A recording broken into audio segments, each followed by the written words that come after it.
미국은 한번 말씀드린 것처럼 경기가 연착륙 중이고 연준은 금리 인하를 시작했습니다. B컷 0.5%포인트 인하로 시작했죠. 한 달 전 미국의 금리 인하부터 미국 증시는 오름세를 이어오고 있습니다.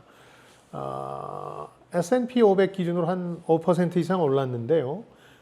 그러다 보니까 사상 최고치를 연달아 갱신하는 분위기죠. 연말 이렇게 낙관적인 분위기가 형성된 핵심은 미국 연준이 우려했던 인플레이션을 잡았다. 경기 침체도 막고 있다.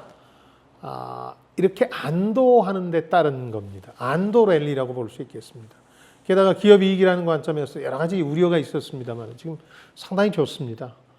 이제 미국 증시의 남은 변수들을 좀 따져보죠. 올해 미국 대선에서 트럼프가 당선되면 장기적인 불확실성이 고조돼서 증시에 호재는 아니죠. 그러나 단기적으로만 보자면 연준의 금리 인하를 취임하기 전부터 압박할 테니까 단기로는 호재가 될 수 있습니다. 뭐 해리스 당선이야 현재와 같은 분위기 유지되는데 도움될 테니까 문제가 없고요. 대선도 큰 악재는 아니다 이렇게 봐야 되겠죠.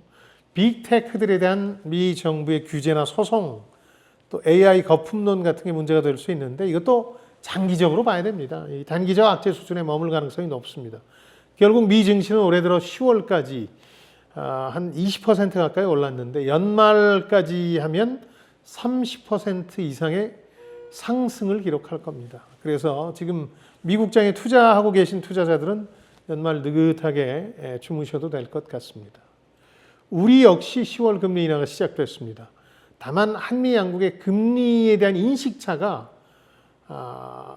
좀 다릅니다. 미국 같으면 물가나 고용지표 상황이 안심하기 어려운 처지에서 경기 침체에 대한 불안감에 대한 대응의 성격이 강한 거죠.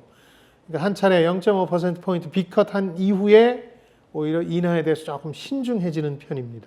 반면 우리는 경기를 회복시켜야 한다는 압박감 때문에 금리를 인하하면서도 가계부채 문제라든가 부동산 문제 신경이 좀 쓰이는 상황이죠. 결국 미국 경제는 인플레이션과 경기 침체 없는 연착륙, 우리 경제는 경제 회복 지연으로 요약할 수 있습니다.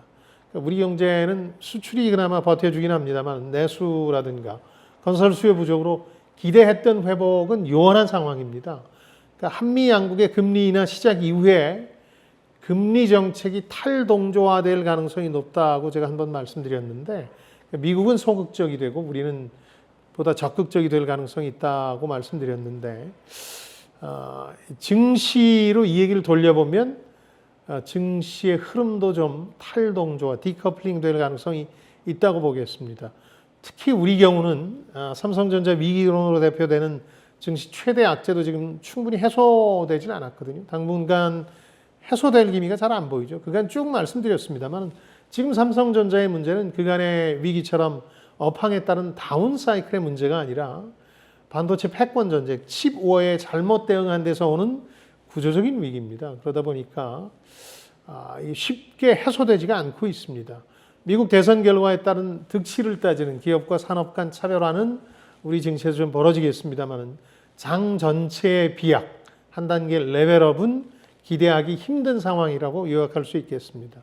내년 초가 되면 연초에 낙관적 심리도 있겠습니다만은 삼성전자의 위기 대응책도 좀 가시화가 될 테고요. 경제 회복에 대한 기대감 역시 좀 커질 테니까 그때쯤 돼야 우리 증시 레벨업 가능성이 커진다고 판단하겠습니다. 국장에 투자하신 분들은 여전히 밤잠을 설치는 연말이 될 수밖에 없을 것 같습니다. 자, 지금까지 김방희였습니다. 저는 여러분들의 성공을 응원합니다.